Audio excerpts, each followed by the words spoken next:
Well, there was one magistrate whose name I have forgotten, and Mrs. Khan, who worked in Woburn House, and somebody else, a third person, who I've forgotten. And I was classified B, and later Mrs. Khan told me that the magistrate asked her, what have the Jews done in Germany that they are so unpopular? So that proves that they hadn't got a clue what was going on.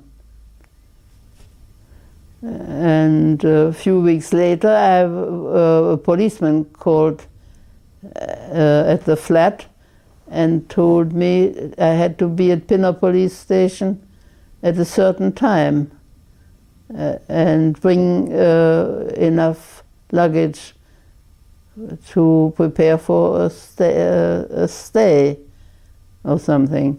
The first night we were taken by coach to Fulham, to some enormous hall which was full of beds, and stayed one night there.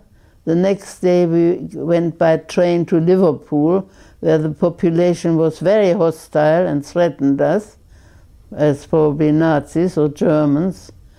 And then we spent the night on a ship, taking us to the Isle of Man. And I was approached by a very nice lady who collected a circle around herself, a Mrs. Cosman, and we all went to the same hotel in Port Erin. And the first thing I saw when we went through that hotel, that there were double beds in the rooms, and I was horrified. I didn't want to share a double bed with some stranger. So I looked quickly through the hotel and asked the owner, the woman, whether they didn't have any single rooms. And she said, well, there is one, but it's very small. And I said, never mind how small it is, I'll have it. And immediately occupied the single room. It was tiny. I had to be on my knees to be able to look out of a window, of a little window, but it had a bed and a washstand, and that was heaven. But then we made friends, and we had quite a good time. We had very few duties, just to lay the table and to clear it and do the washing up. And that went in a routine around. Everybody had to do it at some time. And there were several people who gave lectures. I learned to make gloves and took Spanish lessons. And so there was one house for the Nazis. I think there were sisters of a hospital in London, German women, but we never met them or had any contact with them. There was a group of gardeners which I should have joined, which I never did. And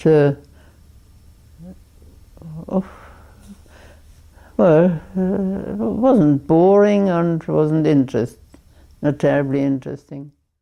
Then I stayed a very, very cold winter there, and was released on the 22nd of March, after a year.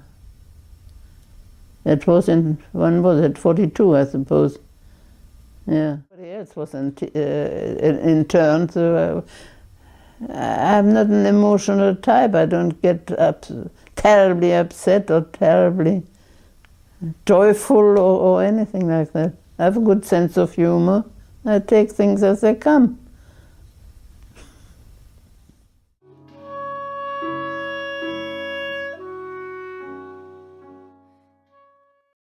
In 1940, on my 16th birthday, when I came home from school, the lady next door, who was in the WVS, came with a power of arrest and took me away to be interned, leaving my parents behind. And they took us to a place in Derby where we stayed overnight. And then they took us to Liverpool Lime Street. When we emerged, angry crowds lining the street, because there were these terrible Germans coming out of the station, and we were marched to the docks where they'd opened an old sailor's home that hadn't been used for 5 years, and they kept us there overnight.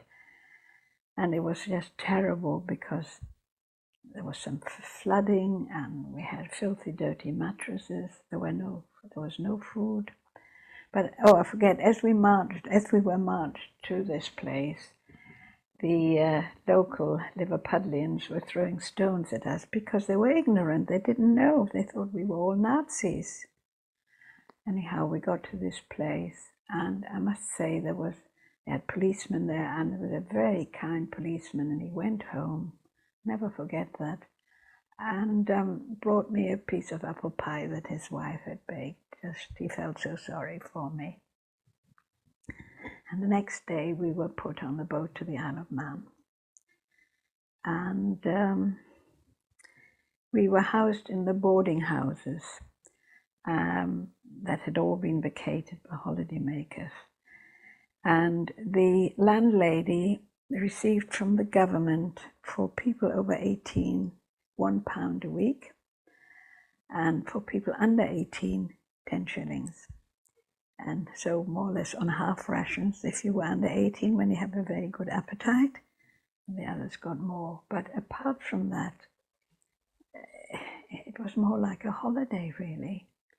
Lovely weather. We were allowed to roam around Port Erin, and I can't say that we were ill-treated or anything like that, It was just difficult being away from home. My headmistress and the Chief Constable of Leicester made a special application to the Home Office, and they released me after 6 weeks, and I was the first person to be released from the Isle of Man. Now, while I was there and I was due to sit the O-levels, my school had sent me all my revision books and everything, and I spent a lot of the time revising, whereas probably if I'd been at school I wouldn't have done so much. And I came out 2 weeks before the O-levels, and when I took the exams, mine were the best. I was in the school, so, the revision had done me a lot of good. But, I can only say that they were absolutely marvellous, especially the headmistress, and for the chief constable to put in an application.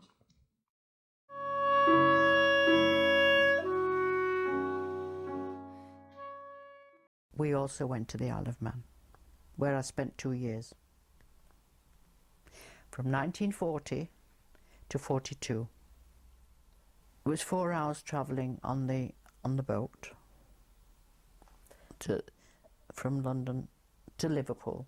That's right. No, from Liverpool to the Isle of Man. We got to Liverpool by train, obviously. We wanted to join Daddy, didn't we? Who was there already. Who was in a man's camp in Ramsey in Isle of Man. But when the family came, there was a family camp. It was called the Bella Queenie Hotel in St Mary's in the Isle of Man, and we joined there. It was a proper hotel, a very big hotel, yeah, one of the biggest there. And it was, as I say, it was called St Mary's, and there were facilities for school in the hotel. They made a school for the children. And as I say, they had these kosher sections which we were in. I went to the school. There were several children there, and they made up a school for us, and everything was barbed wired because you couldn't run out to the sea in case you swam to Ireland. A few people did that to escape. I mean, they weren't badly treated. It was just a matter of being hemmed in with big barbed wire things, you know. I was happy. I mean, it was sunshine. It was beautiful weather. I was quite happy there, being there with my parents, you know, and in safety, so to speak.